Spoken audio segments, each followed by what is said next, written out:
ഇടതുപക്ഷത്തെ പരാജയപ്പെടുത്താനാണ് കോൺഗ്രസ് ശ്രമിക്കുന്നതെന്ന് മന്ത്രി സജി ചെറിയാൻ. കുന്നത്തൂർ മണ്ഡലം LDF തെരഞ്ഞെടുപ്പ് കൺവെൻഷൻ ഉദ്ഘാടനം ചെയ്യുകയായിരുന്നു അദ്ദേഹം. സംഘപരിവാറിനെ ചെറുക്കാൻ കോൺഗ്രസിന് ശക്തിയില്ലെന്നും അദ്ദേഹം ചൂണ്ടിക്കാട്ടി. സംഘപരിവാറിനെ ചെറുക്കാൻ കോൺഗ്രസിന് ശക്തിയില്ലെന്ന് മന്ത്രി സജി ചെറിയാൻ പറഞ്ഞു. മാവേലിക്കര പാർലമെന്റ് മണ്ഡലം LDF സ്ഥാനാർത്ഥി അഡ്വക്കേറ്റ് CA അരുൺകുമാറിന്റെ തെരഞ്ഞെടുപ്പ് കൺവെൻഷൻ ഭരണിക്കാവിൽ ഉദ്ഘാടനം ചെയ്യുകയായിരുന്നു മന്ത്രി. മതനിരപേക്ഷത ഉയർത്തിപ്പിടിക്കാൻ കോൺഗ്രസിന് കഴിഞ്ഞില്ല. അധികാരത്തിന്റെയും നവലിബറൽ നയങ്ങളുടെയും പിന്നാലെ പോയ കോൺഗ്രസ് ദുർബലപ്പെട്ടു. ഇടതുപക്ഷത്തെ തോൽപ്പിക്കാനാണ് ഇന്ന് കോൺഗ്രസും BJPയും ശ്രമം നടത്തുന്നതെന്ന് മന്ത്രി ചൂണ്ടിക്കാട്ടി. BJPയുമായി ഏറ്റുമുട്ടലിന്റെ പാതയിലൂടെ സഞ്ചരിക്കുമ്പോൾ രാജ്യത്തിന്റെ മതനിരപേക്ഷ ഉയർത്തിപ്പിടിക്കാൻ ഈ രാജ്യത്തെ എല്ലാ ജനാധിപത്യ പാർട്ടികളെ ഒന്നിപ്പിക്കേണ്ട ഉത്തരവാദിത്വം പ്രധാന പാർട്ടി എന്ന നിലയിൽ കോൺഗ്രസിന് ഉണ്ടാകേണ്ടതായിരുന്നു എന്നതാണ് വസ്തുത.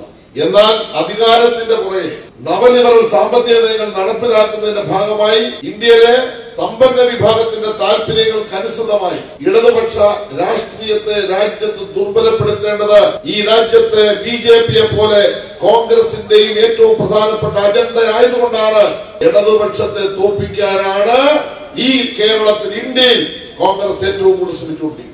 M. Sivasankara Pillai, doctor PK Gopan, Kovoor Kunjumon MLA, Chittayam Gopakumar, സ്ഥാനാർത്ഥി അരുൺകുമാർ, LDF നേതാക്കൾ തുടങ്ങിയവർ കൺവെൻഷനിൽ പങ്കെടുത്തു.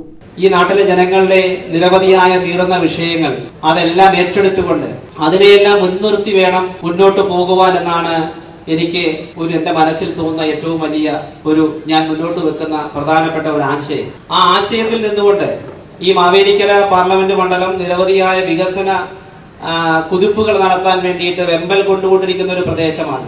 അതിന്റെ രാഷ്ട്രീയ വശങ്ങളൊന്നും ഞാൻ പറയുന്നില്ല. ഒരു കാര്യം ഞാൻ പറയാം, ഈ നാടിന്റെ വികസന മുന്നേറ്റത്തിന് ഈ നാടിന്റെ കൈപിടിച്ചുയർത്തുവാൻ വേണ്ടിയിട്ട് ഒരു ജനപ്രതിനിധിയായി മാറുന്ന സമയം മുതൽ തന്നെ ഈ നാടിനോട് ചേർന്ന് നിന്നുകൊണ്ട് ഈ നാടിന്റെ വികസനത്തിന് വേണ്ടിയിട്ട് ഈ നാട്ടിലെ നിങ്ങളിലൊരാളായി ഞാൻ ഉണ്ടാകുമെന്ന് മാത്രമാണ് എനിക്ക് ഈ അവസരത്തിൽ പറയാനുള്ളത്. News bureau, Sasthamkotta.